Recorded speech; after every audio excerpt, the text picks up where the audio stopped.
Ulitin niyo, nagtataka ba kayo kung bakit itong si Norman Mangusin ay napunta sa social media? Sino ang nagdala? Okey, binanggit ko na 'yan sa inyo noon, na ang unang nagpakilala sa social media kay Norman Mangusin, kay Francis Leo Marcos, ay yung kapatid ni Robin Padilla, si Royet Padilla, yung H-World. At kinikilala na isang, brotherhood, isang sindikato, isang manloloko, isang scamming group, yung, H-World na yun, na pinamumunuan di umano ng isang Royet Padilla.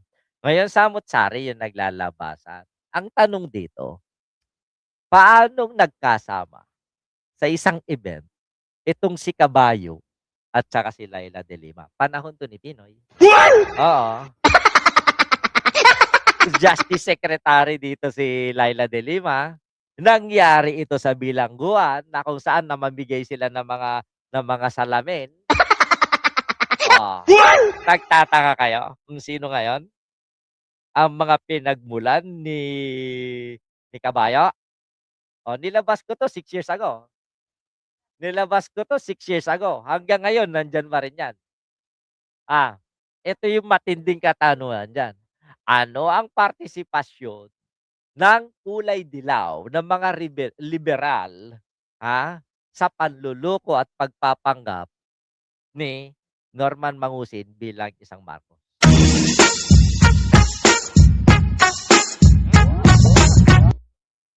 Yan, yan, 'di. Kung ako kay De Lima kasuhan ko si Ngongo. Oh. Sino si Jack Argota? Oh, eto pa para sa kaalaman na kasi babalik-balik natin 'to. Alam niyo ba kung anong dahilan kung bakit nagmamagaling at maraming naloko si Norman Mangusin? Isa na itong mga 'to. Yung pagkikita ni Norman Mangusin at saka ni Madam Imelda kasama si Bernard Chung. Oops, sandali lang. Nasaan na pala si Bernard Chung? Biglang nawala si Bernard Chung nung sumambulat yung balitang, ah, shipment niya, yung nahuli, container niya, yung nahulihan ng 279 kilos ng shabu noong 2019. Oh, alam niyo na kung ano yung nagpapaandar dito kay Kulaong. Yung pagbibigay ng tulong di umano ni Kulaong nung pandemya, na wala namang pera talaga si Kulaong, pera yun ni Bernardo. Para masabing mabait, tumutulong si Bernardo para maikubli yung kanyang kahayupan sa pagdi-distribute ng droga. Drugma din pala ala-digong. Sabi ko nga sa inyo, magkakakonektado 'yan. O ngayon, nasaan na si Bernardo? Alam niyo ba na yung mga tinirahan na mga condo units, mga bahay, mga sasakyan na pinagmamayabang ni Kulaong, pag-aari lahat 'yun ni Bernardo. Kaya diyan ang mga dahilan kung bakit talagang, pinursigi ko talaga ang pagbubunyag sa pagkatao nito. O ngayon bumabalik na naman. Ang tanong, ang tanong ko dito, nasaan na si Bernard Chong?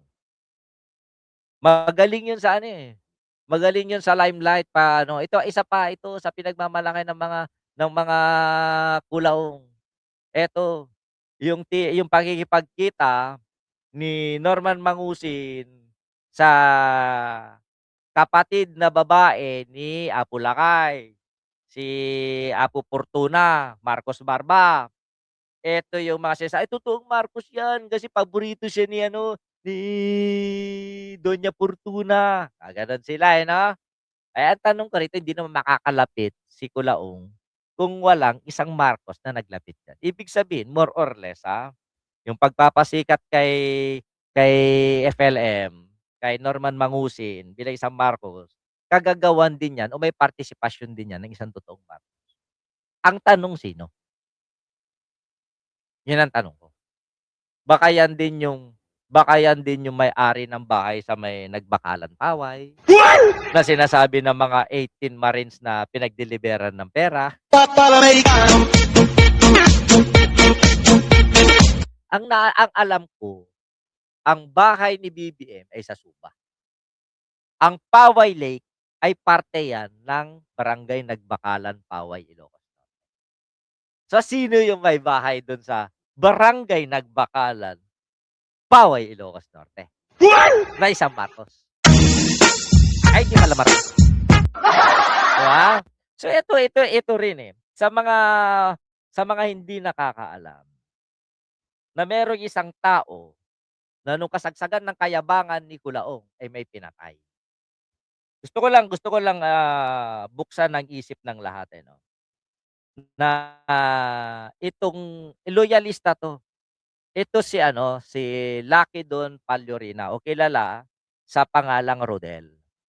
Kilalang-kilala ito sa mga grupo ng mga loyalista dahil isa ito sa mga organizers, isa ito sa mga nakikipag-participate sa tuwing rally, lalong-lalo na nung kasagsagan ng protesta ni PBBM sa laban kay Leni Robredo.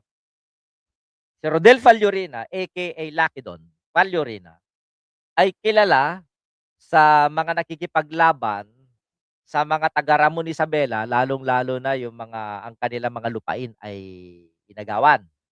At ang nang-agaw nga, eh, kitang-kita naman sa mga video, kitang-kita naman sa mga dokumento, ay yung grupo ni Norman Mangusin. Itong si Rodel Pellerona ay pinatay diyan sa may banda ng, if I'm not mistaken, parte ng Novaliches yun, ano, if I'm not mistaken, parte ng Novaliches na kung saan, eh, kasagsagan yan nung panahon ni Duterte. Kasagsagan yan ng mga EJK, okey? At matatandaan din na intel officer noon si Anthony Maralag. Si Tony Maralag, yung, regional director ngayon ng Region 2 na nakikita natin sa mga video, nakikita natin sa mga dokumento na kasama ng grupo ni Norman Mangusin at ni Bernard Chong. Ang pinagtataka ko, why an intel officer of the PNP, eh, kasama ang pinaghihinalaan drug lord? Ginamigan ako at biglang namatay itong si Rodel Pagliorina. Na ang nakikita na rin natin base sa mga documentaries, base sa mga kwento, na ang mga executioner noon ni Digong ay mga intel operatives. So, nagkataon lang ba? O sadyang ang grupo ni Norman Mangusin ay isang organisadong sindikato? Yun lang. Yun bang Marcos ading nakampi sa pekeng Marcos ay maraming kontrobersya? Puwede, puwede. Kasi may mga usap, eh. Actually, gusto ko na siyang pangalanan nun eh. Kaya lang may pumipigil lang talaga. May pinipigil na malaking puwersa. O eto, mga kabataan, nakita naman natin yung nangyaring rally kamakailan. Napatingin tuloy ako